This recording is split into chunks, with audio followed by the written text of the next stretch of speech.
Today I'm instructing my administration to halt funding of the World Health Organization. بڕیارەکەی سەرۆکی ئەمریکا دۆناڵد ترامپ لە هەڵپەساردنی پشکی هاوکاریە داراییەکانی وڵاتەکەی لە ڕێکخراوی تەندروستی جیهانی کاردانەوەیکی گەورەی ڕەخنە و ناڕەزایی ناوخۆیی و جیهانی لێکەوتەوە. گەرچی ئەندامانی پارتی کۆماری لە کۆنگرێس پێشتر با لێدوانەکانیان ئامادەکاریان دەکرد بۆ ئەو بڕیارەی ترامپ، بەڵام نانسی پیلۆسی سەرۆکی ئەنجومەنی نوێنەران ئەو بڕیارەی سەرۆکی ئیدانە کرد و ڕایگەاند کە ئەو هەنگاوە نائەقڵانی و نایاسایی و مەترسیدارە، بۆیە بەڵێنیدا کە لە دژی بوەستێتەوە.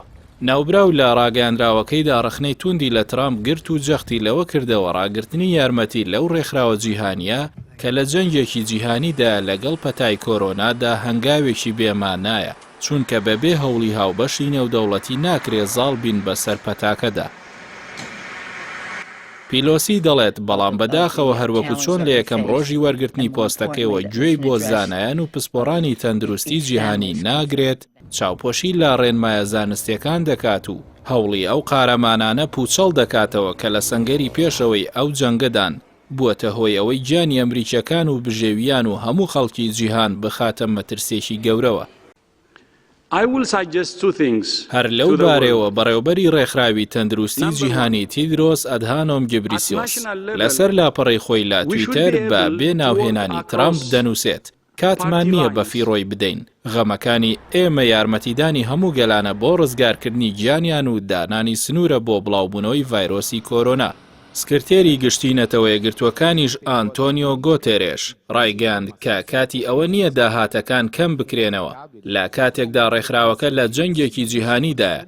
وتەبێژی وەزارەتی دەرەوەی چین چاولی جیان ئین لە لێدوانێکی ڕۆژانەیدا لەو بارەوە ڕایگەاند ئەو بڕیارە تواناکانی ڕێکخراوی تەندروستی جیهانی بێهێز دەکات و هاریکاری نێودەوڵەتی لەم کاتەدا پەرتەوازە دەکات. بۆیە دەبێت ویلایەتە یەکگرتووەکان بەرپرسیارەتی خۆی بەجددی هەڵگرێت و پشتیوانی لە هەوڵە جیهانیەکان بکات کە ڕێکخراوەکە بۆ ڕوبەڕووبوونەوەی پەتاکە گرتوێتێ بەر. هەر یەکە لە وەزیری دەرەوەی ئەڵمانیا هایکۆ ماس و بەرپرسی سیاسەتی دەرەوەی یەکێتی ئەوروپا جۆزێف بۆریل و جێگری وەزیری دەرەوەی رووسیا سێرگی ڕیابکۆف و سەرۆکی یەکێتی ئەفریقا موسافەکی مەحەممەد با توندی ئەو بڕیارەی سەرۆکی ئەمریکایان ئیدانە کرد و تۆمەتەکانی ناوبراویان لە دژی ڕێکخراوەکە ڕەت کردەوە. چاودێران بڕوایان وایە ئەم بڕیارەی ترامپ دوو هۆکاری هەیە. یەکەمیان بۆ ئەو استراتیژە دەگەڕێتەوە کە ترامپ ڕایگەاندووە، واتە ئەمریکا لە پێشترە. ئەوە ژوای کردووە کە ئەو وڵاتە بە بیانووی جۆراوجۆرەوە لە ڕێکخراوە جیهانیەکان و یارمەتیەکان پاشەکشە بکات.